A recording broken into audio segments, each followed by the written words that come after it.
Hey guys, tonight we're journeying back, far back, to the shimmering sands and colossal monuments of ancient Egypt. Forget the romanticized images of Cleopatra's beauty or the stoic grandeur of the Sphinx. Tonight, we're going behind the gilded masks and the painted tombs to uncover the awful truth of being a pharaoh's servant.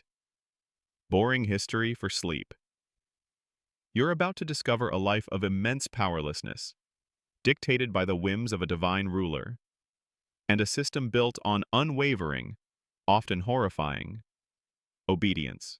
So, before you get comfortable, take a moment to like the video and subscribe, but only if you genuinely enjoy what I do here. And if you're out there somewhere in the quiet hum of your own corner of the world, let us know where you're listening from. Perhaps you're nestled in a cozy apartment in New York City, or maybe drifting off in a peaceful cottage in rural England. Wherever you are, just relax. Now, dim the lights, maybe turn on a fan for that soft background hum, and let's ease into tonight's journey together. You open your eyes, not to your familiar surroundings, but to the harsh, bright sunlight of ancient Egypt. You are not a pharaoh, nor even a noble. You are a humble servant, perhaps born into this role, or perhaps fallen into it due to debt or circumstance. Your world, from the moment you wake until the moment you close your eyes, is entirely defined by the needs, desires, and divine will of one man, the Pharaoh. Welcome to a life lived in Pharaoh's unseen shadow. You live a life entirely dictated by divine will. Think about it in ancient Egypt. The Pharaoh wasn't just a king, he was considered a living god, a direct descendant of the gods, the intermediary between humanity and the divine. His word was law, his decrees absolute, and his power unchallenged. For you, as a servant, this means your entire existence revolves around serving this divine being. Your life holds no independent meaning or purpose beyond fulfilling his commands, ensuring his comfort, and contributing to his eternal glory. Imagine the immense psychological pressure, the crushing weight of knowing your every action, your every breath, is in service of someone who literally embodies godhood. Your daily routine is dictated by the pharaoh's needs. You might be a household servant, constantly fetching water, preparing food, cleaning the vast, opulent chambers of the palace. The work is endless, monotonous, and physically demanding. You are always on call, always waiting, always anticipating the next command from your divine master. There's no concept of off-duty or personal time. Your entire being is subsumed into the rhythm of the palace. You are a silent, invisible cog in a colossal machine, designed to cater to the every whim of a deity, and the stakes are incredibly high. Making a mistake in the service of a mere mortal might earn you a reprimand. Making a mistake in the service of a living god could mean severe punishment, or even death. You live in a constant state of vigilance, every task performed with meticulous care, every gesture precise, knowing that the slightest error could invoke the wrath of the divine. Imagine the constant tension, the fear of doing something wrong, of displeasing someone whose power extends beyond life itself. This pervasive fear shapes your every action, every thought. This isn't just about hard work. It's about a complete lack of personal autonomy. You have no voice, no rights, and very little say over your own destiny. Your marriage, your children, your very movements might be dictated by your master. If the pharaoh needs a new servant for a distant temple, you could be reassigned without a moment's notice, torn from any small comforts or connections you might have formed. You are essentially property, a living tool in the service of the state and its divine ruler. A little-known detail is that even high-ranking officials and scribes, while seemingly powerful, ultimately viewed themselves as servants of the pharaoh, emphasizing the absolute centralized authority that permeated the entire society. Your identity is defined by your role. You might be the pharaoh's cupbearer, the royal sandal-bearer, or the keeper of the pharaoh's wigs. These titles, while offering a glimpse of closeness to power, also signify a complete absorption into the pharaoh's person. You exist to serve, And that is your singular purpose. Any personal ambition, any individual desire, must be suppressed in favor of the divine will.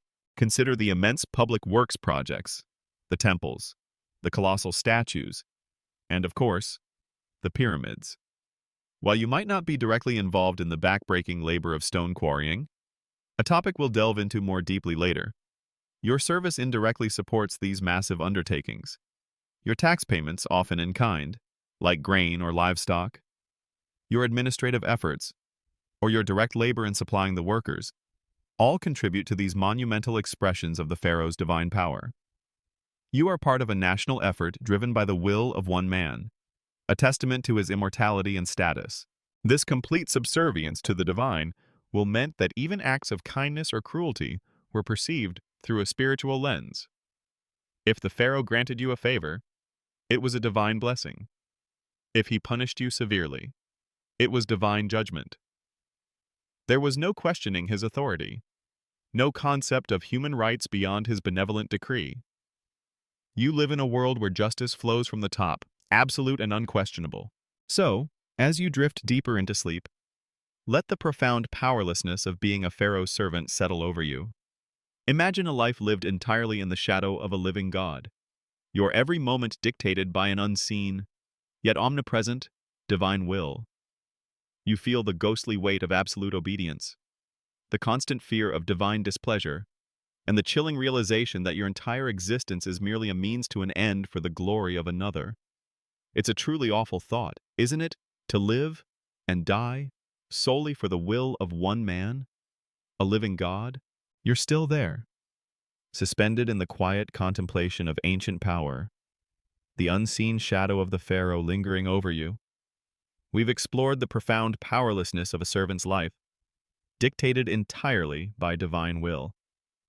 Now, let's shift our gaze from the confines of the palace to the immense structures that dot the Egyptian landscape. Monuments to imperial ambition and the afterlife. Pyramids' tomb of toil. You feel the brutal, relentless grind of construction. Imagine yourself not as a household servant, but as a conscripted laborer, one of the tens of thousands, perhaps even hundreds of thousands, of ordinary Egyptians summoned to build these colossal structures. You are not building your own home, or even a public granary for your village. You are building a tomb, a monumental staircase to the heavens. For a living God, the sheer scale of the undertaking is terrifying, and the labor demanded is beyond anything you can comprehend. Your day begins before dawn, under the watchful eyes of stern overseers. You are not a slave in the traditional sense. Many of these laborers were free citizens performing their corvée duty, a form of taxation paid through labor during the Nile's flood season when farming was impossible. But the reality of your situation, the brutal, relentless grind, often feels indistinguishable from slavery. You are part of an endless human chain, driven by the relentless sun and the crack of the whip. Think about the materials. You are not building with small bricks, you are dealing with immense blocks of limestone and granite, some weighing many tons, quarried from distant sites hundreds of miles away. Imagine the sheer muscle required to quarry these stones using primitive tools, copper chisels and wooden mallets. You spend your days chipping away at solid rock faces, covered in dust, your hands raw and bleeding. Then comes the horrifying challenge of moving them. You are part of a team, perhaps dozens or even hundreds of men, pulling these colossal stones over rough ground, up specially constructed ramps. Your shoulders ache, your back screams, and your feet blister with every agonizing step. You pull, you push, you strain, with only the encouragement of the overseer's whip or the shouted commands of your foreman. There are no wheels for the largest blocks, only sledges dragged over lubricated paths. The dust fills your lungs, the sun beats down relentlessly, and exhaustion is your constant companion. A little-known detail is that recent archaeological discoveries at Giza have revealed extensive living quarters, bakeries, and even medical facilities for the pyramid builders, suggesting they were well organized and fed, albeit under harsh conditions, rather than solely enslaved. Historians still debate the precise proportion of skilled craftsmen, paid laborers, and conscripted workers involved in pyramid construction, but the scale of the human effort remains staggering. The conditions are brutal. You're working under the scorching Egyptian sun, where temperatures can soar to unbearable levels. Dehydration is a constant threat. In the dusty quarries and on the ramps, accidents are horrifyingly common. A slip of a rope, a breaking of a wooden lever, a moment of fatigue, and a multi-ton stone block can crush you or your companions in an instant. You witness horrific injuries, crushed limbs, broken bones, and agonizing deaths. There is no modern medical care, only rudimentary first aid, and often, little sympathy. If you are too injured to work, you are simply replaced. Another anonymous casualty, swallowed by the insatiable demands of the pyramid. The sheer scale of death during pyramid construction is difficult to grasp. While we don't have precise figures, the grueling conditions, accidents, and disease would have claimed thousands of lives over the decades, even centuries, it took to build these monuments. You are quite literally building tombs with your own potential tomb. A horrifying irony in itself. Your blood, your sweat, your very life force is embedded in the stone of these colossal structures. And for what? To ensure the eternal glory and passage of the Pharaoh, a man you may never even see up close, a divine ruler whose immortality is built on your mortal toil. This constant, relentless grind of construction for someone else's afterlife is a profound form of dehumanization. Your purpose is not your own, but entirely dictated by the divine ambition of another. You are merely a tool, an expendable resource in the grand, terrifying project of ensuring a living God's passage to eternity. Even when the annual flood of the Nile provided some respite from agricultural work, transforming the land into a muddy expanse, it merely redirected your labor. Instead of tending fields, you were now conscripted for the Pharaoh's colossal projects. This constant demand for your physical effort, whether in agriculture or construction, meant a life of unceasing toil, with little opportunity for personal advancement or leisure. You are a cog in a vast, ancient machine, perpetually working. So, as you drift deeper into sleep, let the chilling reality of pyramid construction settle over you. Imagine the sun beating down, the dust filling your lungs, the immense weight of the stones, and the constant fear of accidental death. You feel the ghostly aches of those long-ago laborers, their relentless grind, and the disturbing truth that the most iconic symbols of ancient Egypt were built on the backs, and often the broken bodies, of countless ordinary people. It's a truly awful thought, isn't it?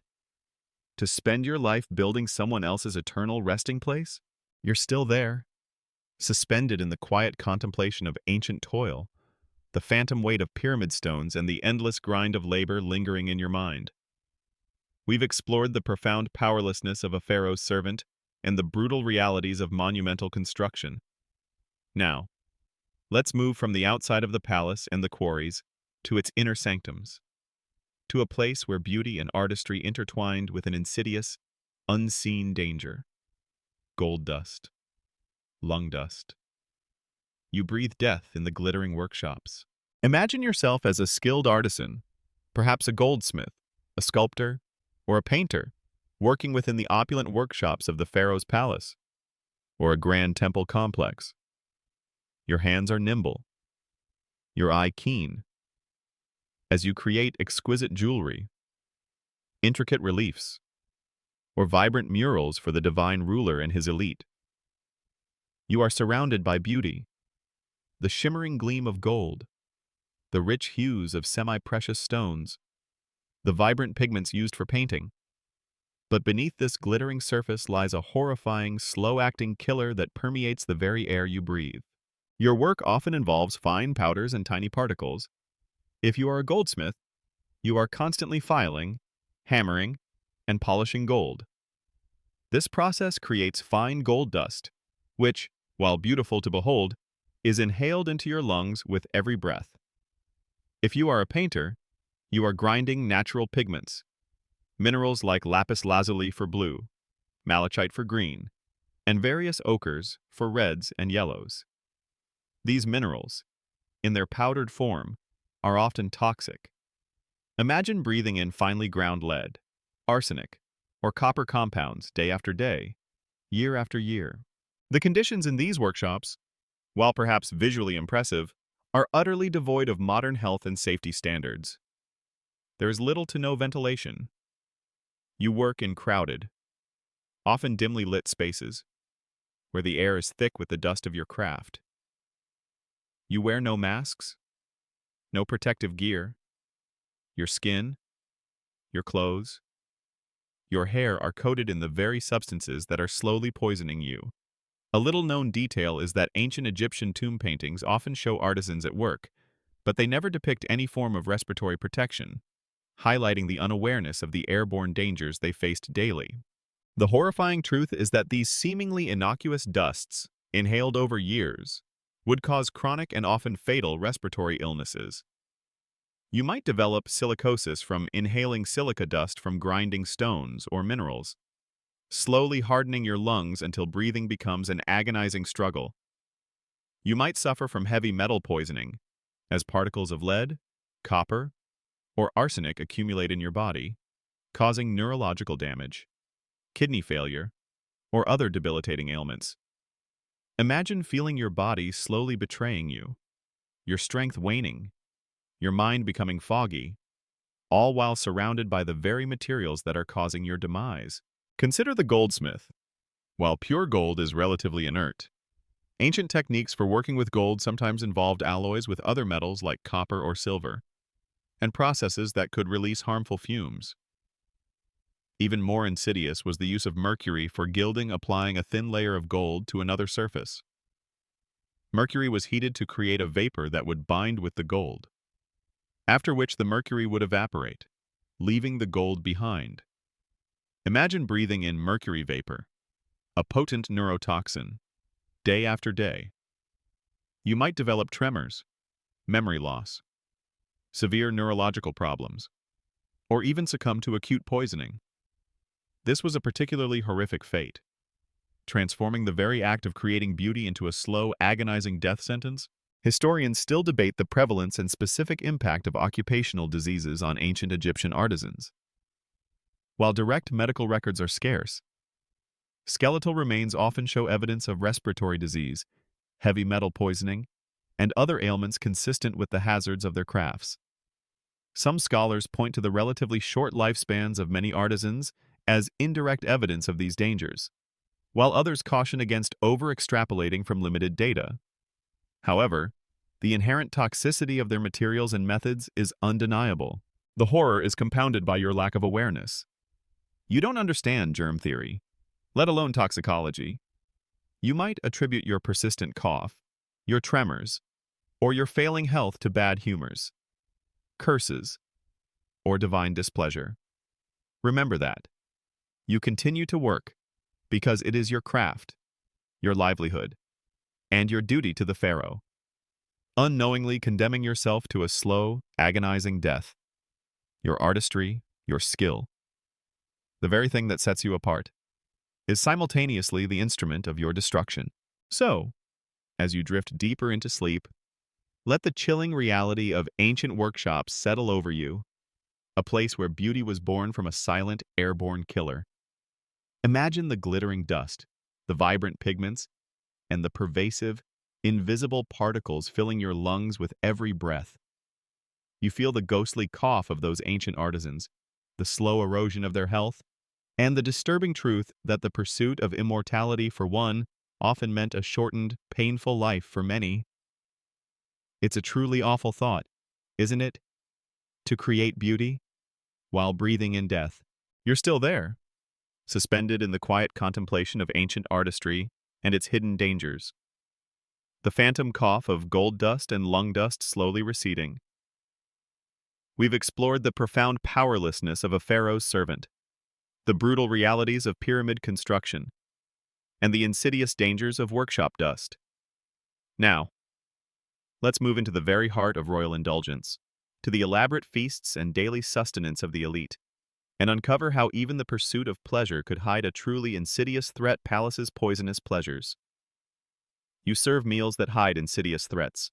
Imagine yourself as a high-ranking servant in the pharaoh's palace, perhaps a royal cupbearer, a food taster, or a chief cook. You are surrounded by immense luxury, by the finest foods and wines gathered from across the empire.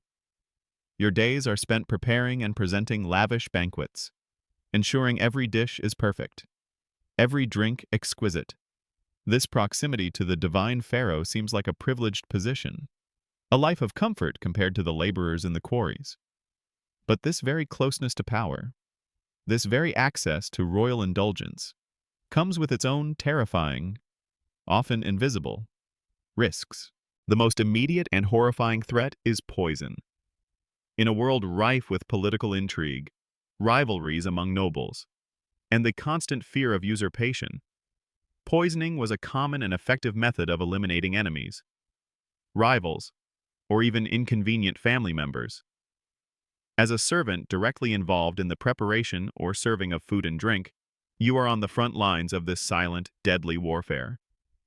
Imagine preparing a dish for the pharaoh, knowing that any mistake could be interpreted as an assassination attempt, or worse, that someone else might have tampered with it, and you will be the first to suffer the consequences.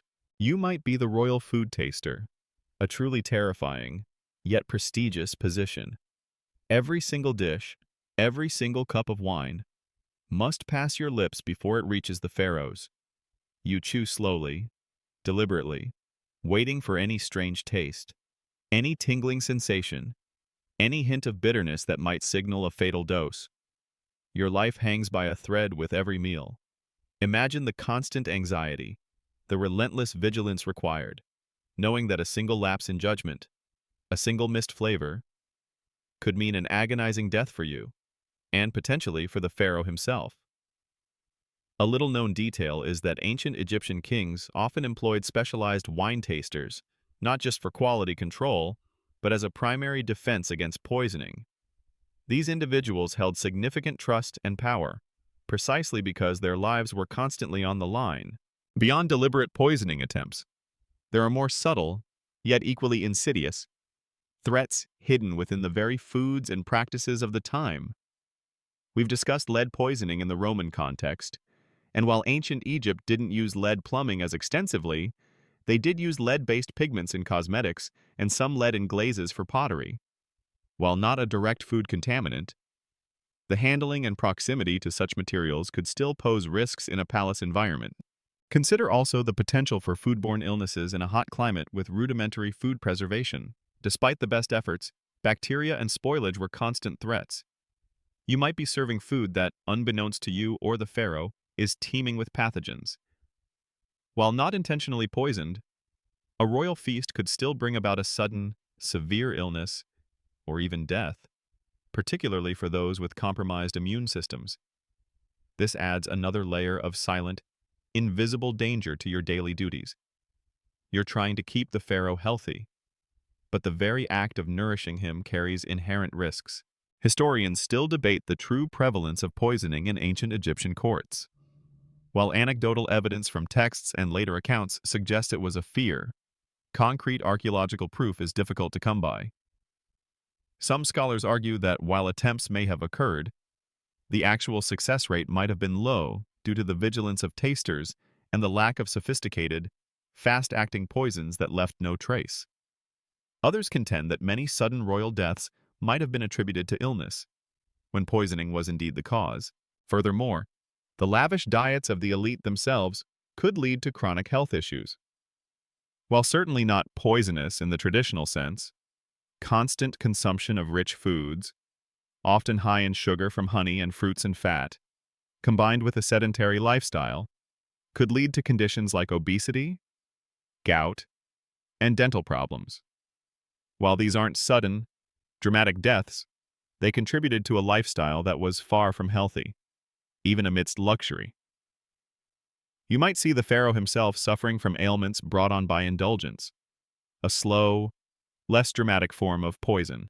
The greatest horror for you, as a servant, is the understanding that your life is ultimately expendable in the face of royal necessity or political intrigue.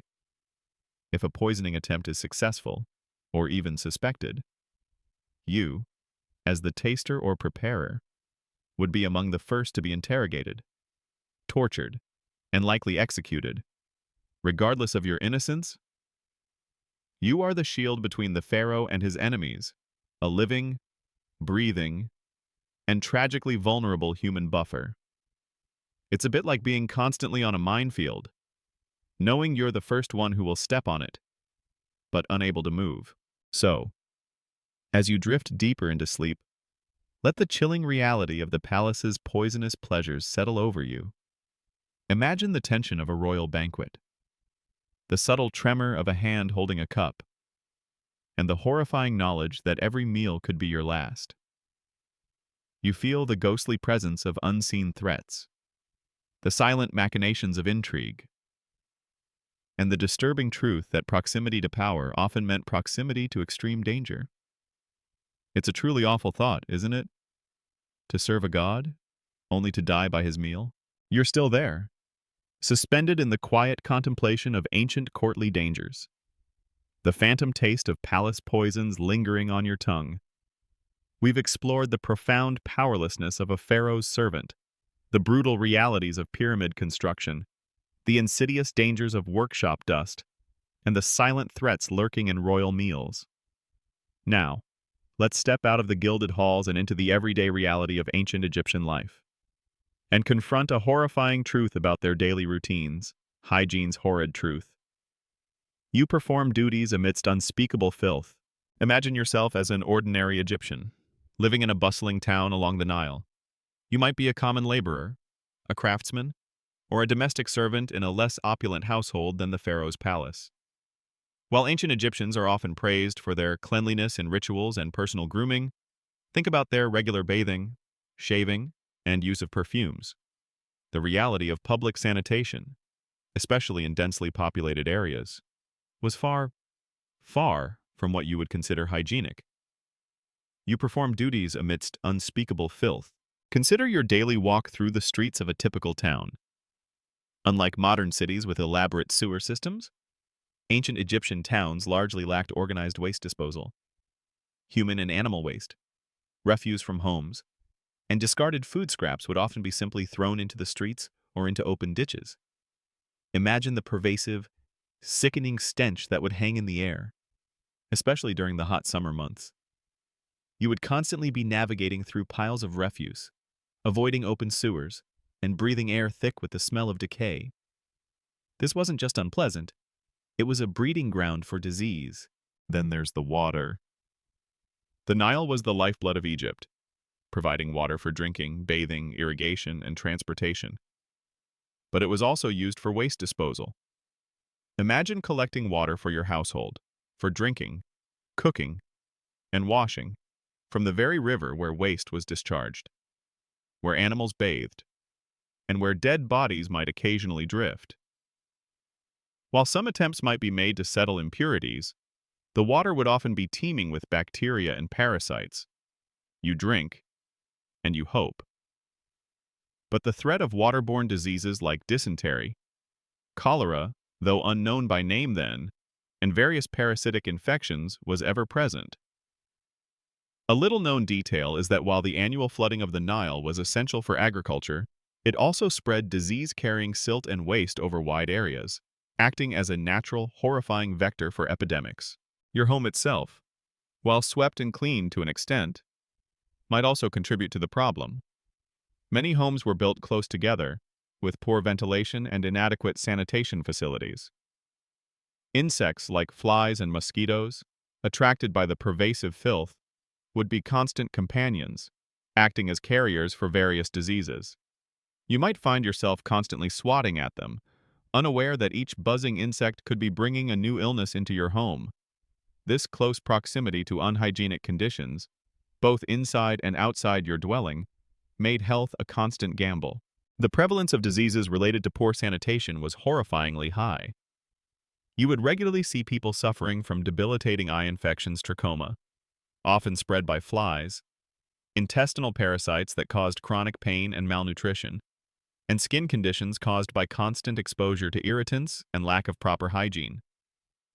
Children were particularly vulnerable, often dying from diarrheal diseases before reaching adulthood. You would live in a world where illness was simply an accepted part of life, a constant backdrop to your daily existence, and a terrifying reminder of the invisible threats surrounding you. Historians still debate the specific health impacts of ancient Egyptian public sanitation practices. While personal hygiene was valued, archaeological evidence from settlements often points to widespread issues with waste management. Skeletal remains frequently show evidence of parasitic infections and other diseases linked to poor sanitation, suggesting that despite their cleanliness rituals, the overall public health environment was challenging. Some scholars argue that the dry climate helped mitigate some disease spread, while others emphasize the persistent threats from contaminated water and waste. Even their advanced medical knowledge, impressive for its time, remember those papyri detailing surgical procedures, was fundamentally limited by the lack of understanding of germ theory. Physicians might be skilled at setting bones or diagnosing symptoms, but they had no concept of how diseases spread through contaminated water or unhygienic practices. You might be treated for your symptoms, while the underlying cause of your illness, the filth in your environment, remains unaddressed, leading to recurring ailments. So, as you drift deeper into sleep, let the pervasive, unsettling reality of ancient Egyptian public hygiene settle over you. Imagine the smells of waste in the streets, the murky river water you drink, and the constant threat of unseen pathogens lurking in your environment. You feel the ghostly itch of those ancient skin conditions, the persistent cough of respiratory ailments, and the disturbing truth that despite their personal cleanliness, daily life was often lived amidst unspeakable filth. It's a truly awful thought, isn't it? To live in a world where your daily duties meant constantly encountering and breathing in the very sources of sickness. You're still there, suspended in the quiet contemplation of ancient squalor, the phantom stench of unmanaged waste and the unseen threat of contaminated water lingering in your mind. We've explored the profound powerlessness of a pharaoh's servant, the brutal realities of pyramid construction, the insidious dangers of workshop dust, the silent threats lurking in royal meals, and the horrid truth of public hygiene. Now, let's consider a terrifying aspect of their understanding of the world. A lack of knowledge that left them vulnerable to an enemy they could not see, touch, or understand. Unseen airborne killers. You breathe the air, a silent, pervasive threat. Imagine yourself living in a densely packed ancient Egyptian town, or even in the palace or a temple complex. You breathe in the air around you, taking it for granted, just as you do today. But in your modern world, you have the benefit of understanding. You know about airborne viruses, bacteria, and respiratory pathogens. In ancient Egypt, you have no such knowledge. Every breath you take, in a crowded, often dusty, and unsanitary environment, could be an unwitting invitation to an unseen silent killer. Consider the common occurrences that would contribute to this airborne threat. You live in a hot, dry climate, where dust storms are frequent. Imagine the fine particulate matter, including soil, sand, and dried animal waste, constantly swirling in the air. You breathe this in, day after day, year after year. This alone would cause chronic respiratory problems, irritating your lungs and making you susceptible to infection. Your persistent cough might be dismissed as a minor ailment, or even a sign of divine disfavor. Remember that belief, but it's actually your body reacting to the constant assault of unseen particles. Then there's the smoke. Homes, workshops, and temples all relied on fires for cooking, warmth, light, and various industrial processes. These fires burned wood, charcoal, and sometimes even dried animal dung. Imagine the enclosed spaces of a typical ancient Egyptian home or workshop. With inadequate ventilation, the air would be thick with smoke and soot, constantly inhaled into your lungs. This chronic exposure to smoke would lead to severe respiratory diseases, lung damage, and increased vulnerability to infections. You might watch your elderly relatives suffer from debilitating breathing issues, their lungs slowly failing, all unaware that the very comfort of their hearth was contributing to their demise. The most terrifying airborne killers, however, were the pathogens themselves. In a world without germ theory, you have no concept of how diseases like tuberculosis, influenza, or various fevers spread through the air. You might be standing in a crowded market or a temple full of worshippers. When someone coughs or sneezes, unseen, microscopic particles containing deadly pathogens are released into the air, and you unknowingly breathe them in.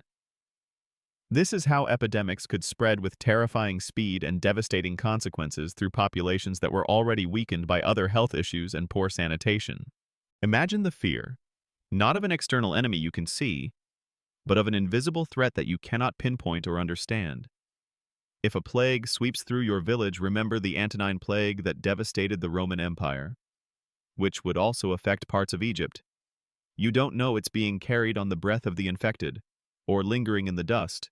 You attribute it to divine wrath, to bad air miasma, or to curses.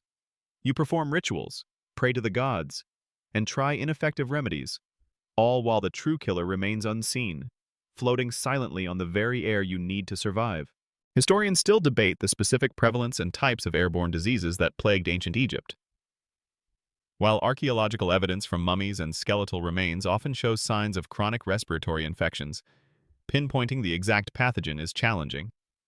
However, the conditions conducive to their spread, crowded living, poor ventilation, and constant dust/smoke exposure, are well documented. Some scholars argue that certain infectious diseases were endemic, constantly circulating in the population, while others emphasize the devastating impact of periodic, larger epidemics. A little-known detail is that even during the mummification process, which aimed at preservation, those working directly with the deceased would have been exposed to airborne pathogens from the decomposing bodies, further compounding their risks. You are constantly in contact with potential invisible threats, even in your most sacred duties. So, as you drift deeper into sleep, let the chilling reality of unseen airborne killers settle over you. Imagine the dusty air, the smoky interiors, and the terrifying knowledge that every breath could be an unwitting invitation to illness or death. You feel the ghostly cough of those ancient Egyptians, the quiet struggle for breath, and the disturbing truth that one of their most fundamental needs, air, was also a silent, pervasive threat.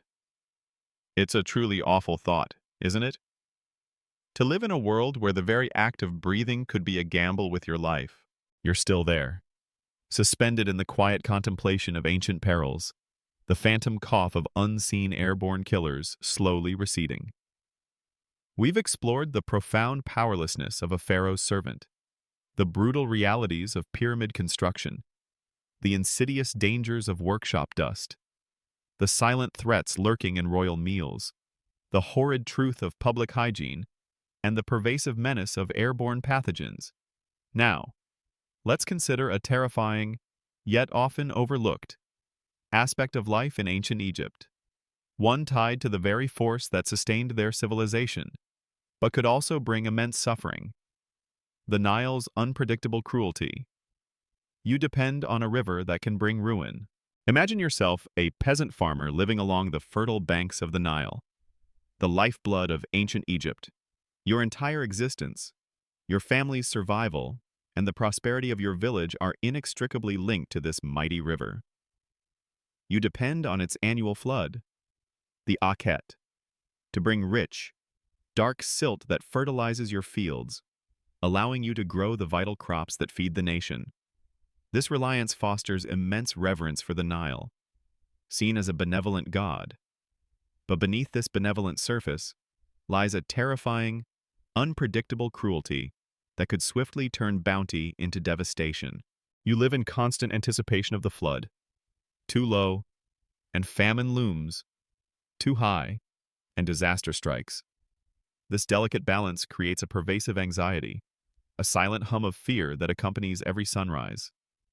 Imagine a year when the floodwaters rise too high, swelling beyond their normal banks.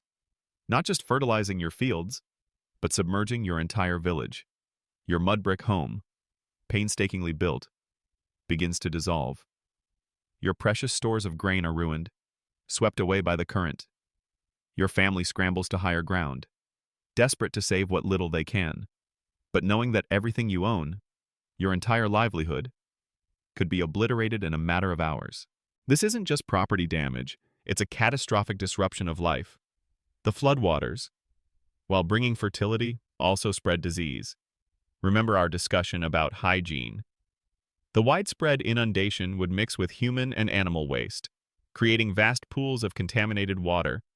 As the waters recede, they leave behind not just fertile silt, but also pathogens and parasites. You might find your family suffering from severe diarrheal diseases, dysentery, or debilitating parasitic infections like schistosomiasis bilharzia, transmitted by snails in the water. These are the silent, horrifying after-effects of a flood that was initially seen as a blessing. A little-known detail is that mummified remains often show evidence of parasitic infections common to people living near contaminated water sources, even among the elite, highlighting the pervasive nature of these waterborne threats. Conversely, imagine a year when the Nile's flood is too low. The life-giving water barely reaches your fields, leaving vast stretches of land dry and unfertile.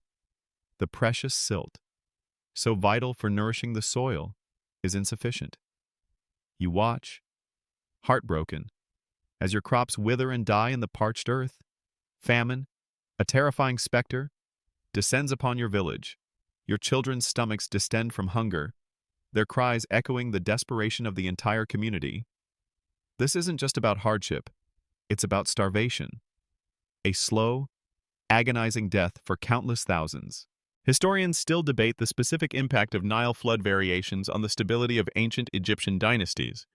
While a strong central government could often manage mild fluctuations through granaries and administrative organization, severe, prolonged periods of low floods could lead to widespread famine, social unrest, and even the collapse of dynasties.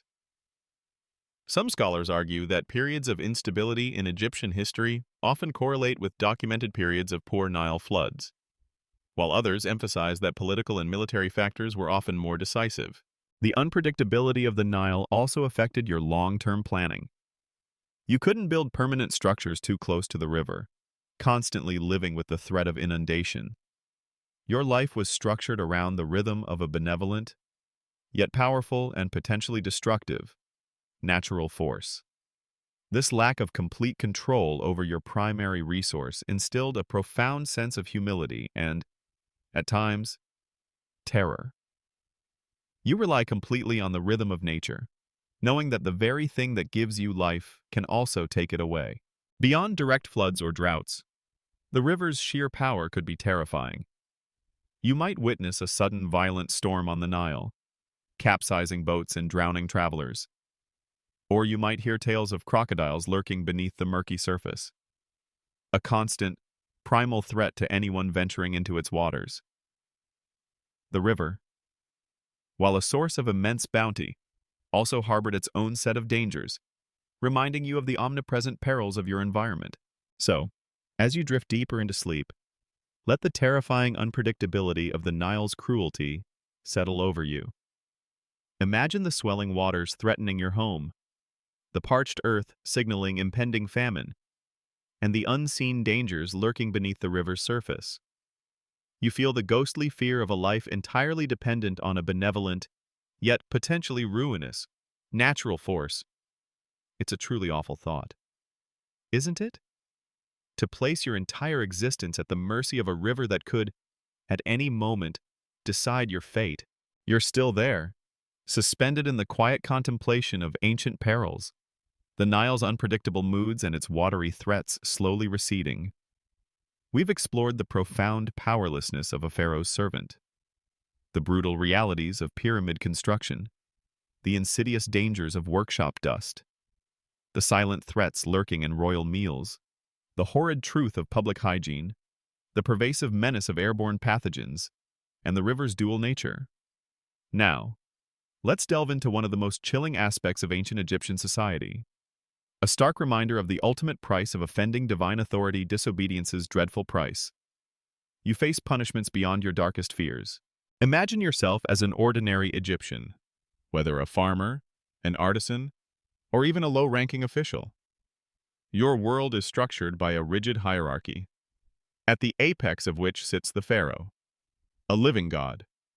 Disobedience, disrespect, or any act that challenged this divine order was not merely a crime against a human ruler, it was an offense against the gods themselves, inviting not just earthly punishment, but potentially eternal damnation.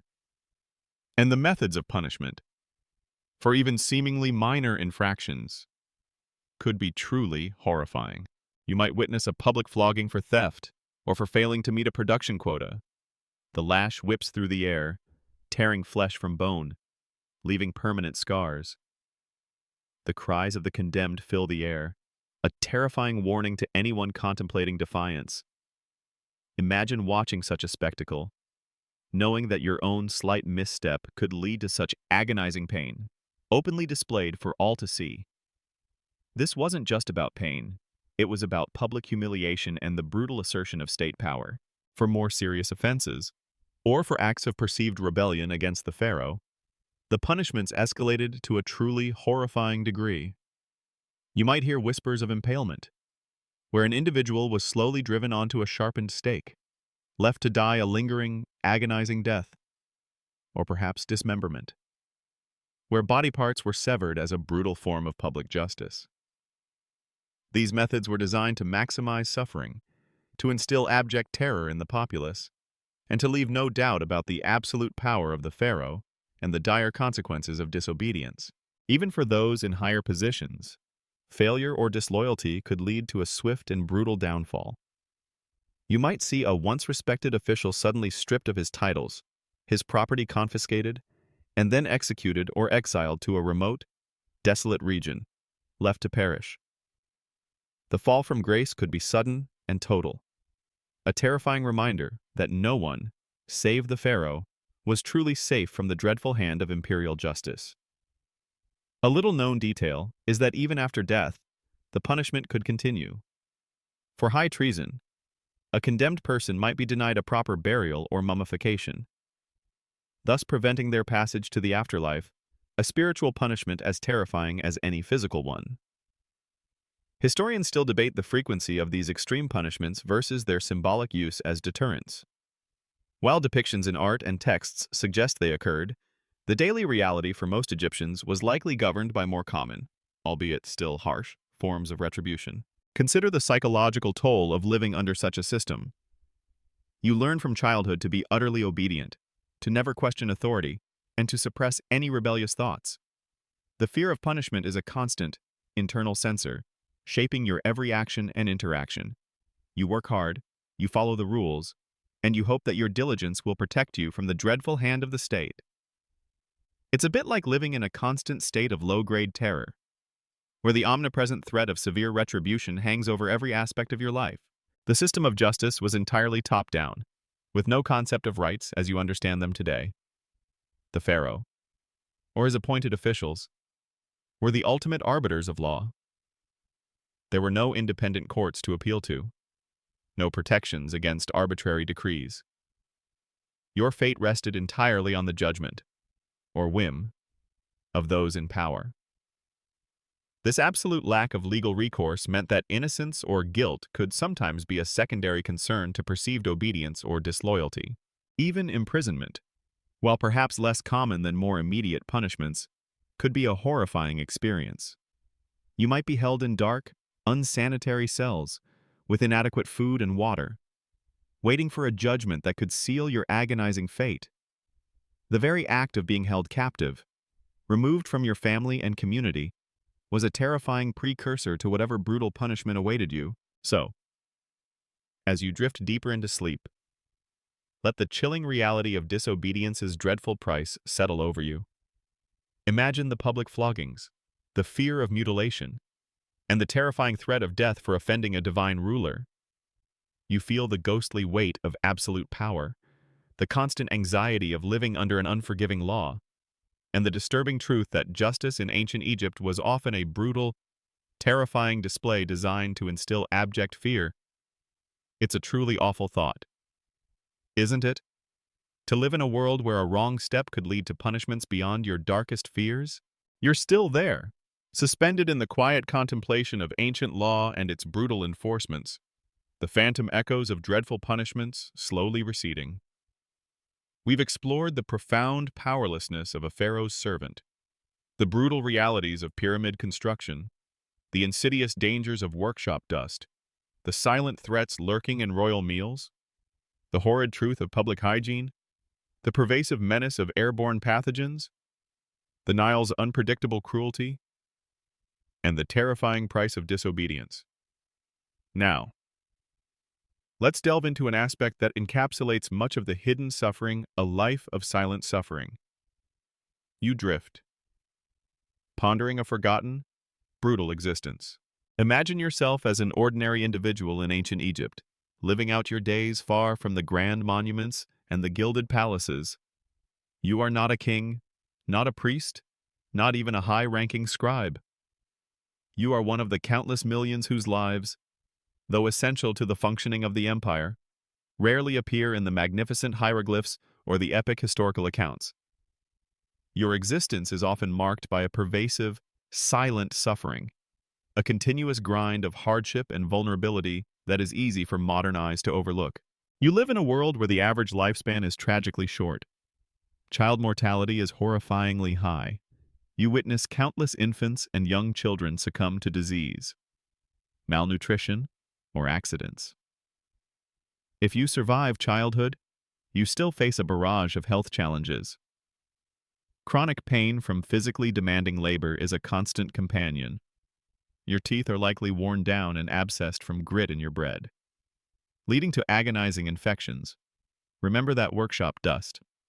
Your body, constantly exposed to the elements and engaged in arduous tasks, ages rapidly. You expect to be an old person, perhaps in your 40s or 50s, if you are lucky enough to reach that age. The relentless physical toil is a silent form of torture. Whether you are a farmer enduring the scorching sun and the heavy labor of the fields, a craftsman breathing in toxic dust in a workshop, or a laborer endlessly dragging stone for a monument, your body is pushed to its absolute limits, day after day, with no concept of rest, days, or retirement. You feel the constant ache in your muscles, the strain on your joints, the exhaustion that permeates your very being. There is no escape from this physical burden, no hope of a life free from continuous, arduous work. And then there's the constant threat of hunger. While the Nile generally brought bounty, we've discussed its unpredictable cruelty. A low flood could mean widespread famine, driving entire communities to starvation. Even in good years, you live on the knife edge of subsistence, with little surplus. You might suffer from chronic malnutrition, your body weakened, your growth stunted, leaving you vulnerable to every disease that sweeps through your community. The gnawing emptiness in your stomach is a silent, constant companion, especially when the harvest is poor. Your psychological suffering is often just as profound. You live in a rigid social hierarchy with little to no upward mobility. Your life's trajectory is often determined by your birth, and you are expected to fulfill your role without complaint.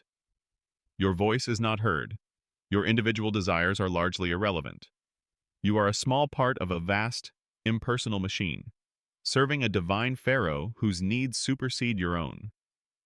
This profound powerlessness, this feeling of being utterly expendable, can crush the human spirit, leading to a silent resignation. You endure the constant fear of disease, knowing that any illness could quickly become fatal in a world without modern medicine. You witness your family members, your friends, and your neighbors succumb to ailments that today would be easily treatable. Death is an ever-present specter, a constant reminder of the fragility of life. This pervasive threat, unseen and unpredictable, adds another layer of silent anxiety to your daily existence. A little-known detail is that due to the prevalence of parasitic diseases and the physical demands of labor, very few ancient Egyptians, even among the elite, lived truly long and healthy lives free from chronic pain or illness. Historians still debate the subjective experience of suffering for the average Egyptian, given the absence of direct written accounts from the lower classes. But archaeological evidence and analysis of skeletal remains consistently point to a life of considerable physical hardship and pervasive illness. The absence of records, the fact that your name likely does not appear in any inscription or papyrus, is itself a form of silent suffering.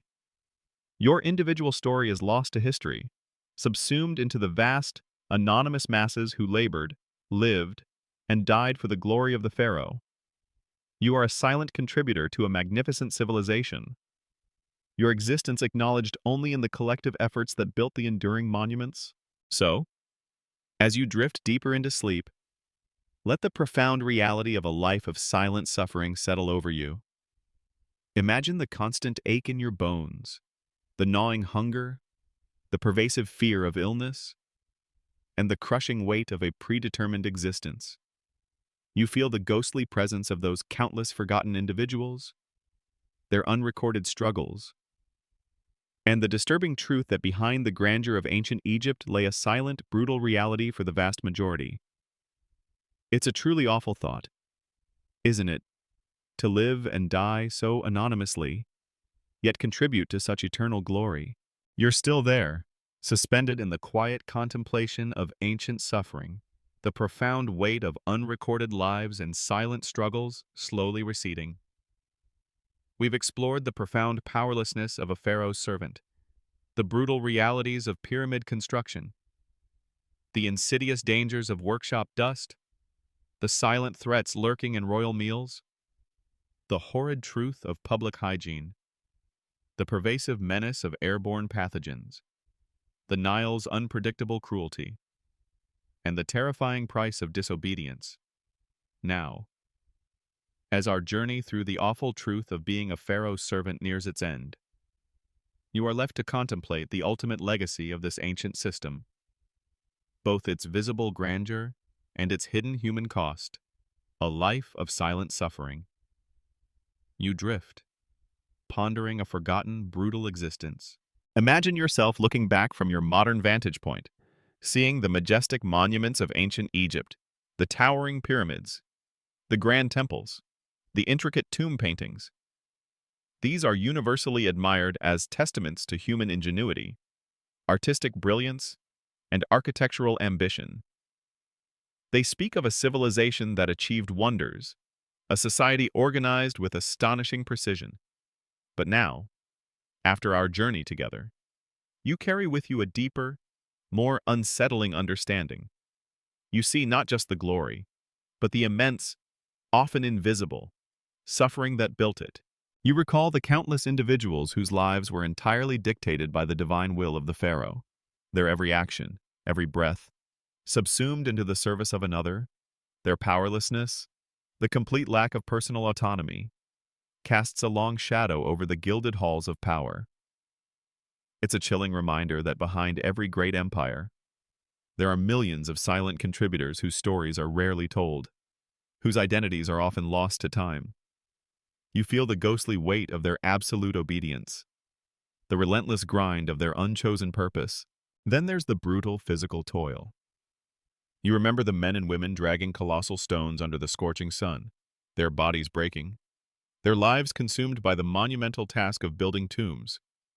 You recall the artisans in the workshops, breathing in poisonous dust for years, creating beauty while slowly dying. The very air they breathed, the water they drank, the food they ate, often carried hidden threats. The pyramids and temples, in this light, are not just monuments to immortality, they are terrifying. Beautiful epitaphs to countless anonymous lives spent in brutal labor. The pervasive filth in the streets, the contaminated water, the unseen airborne killers, these paint a stark picture of a world where basic health and sanitation were utterly primitive, leading to constant illness and tragically short lifespans. You envision the suffering from parasites, the chronic pain, The early deaths that were simply an accepted part of existence. It challenges the romanticized image of a healthy, vibrant ancient society, revealing a more fragile, disease-ridden reality.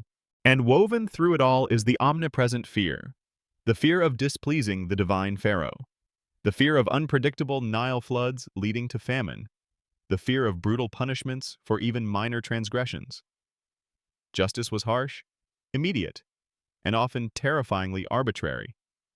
This created an atmosphere where obedience was born not just of respect, but of profound terror, shaping every interaction and every decision.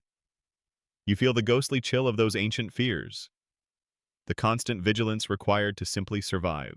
The ultimate horror of being a pharaoh's servant, or indeed, an ordinary Egyptian, is the profound anonymity of it all. Your name likely doesn't appear on any monument. Your life story isn't recorded in hieroglyphs. You exist as part of a vast, undifferentiated mass whose collective suffering was considered a necessary, even divine, sacrifice for the glory of the state and its ruler. This lack of individual recognition, this profound expendability, is perhaps the most unsettling truth of all. Your life, however filled with hardship, was merely a fleeting moment in the grand eternal narrative of the pharaoh. Historians still debate the subjective experience of life for the ancient Egyptian commoner.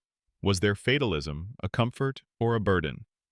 Did their strong religious beliefs alleviate the physical suffering, or did they simply provide a framework for enduring it? The answers remain complex and deeply personal. As you close your eyes, the magnificent yet horrifying image of ancient Egypt begins to soften. You've looked beyond the gold and the grandeur, and seen the human cost etched into every stone, every scroll, every forgotten life. You feel the ghostly echoes of silent suffering, the anonymous toil, and the disturbing truth that behind the eternal glory lay a vast, brutal, and often awful existence for countless individuals. But now, it fades. The sun sets on the Nile. The pyramids stand silent, and your consciousness drifts into the gentle embrace of the present.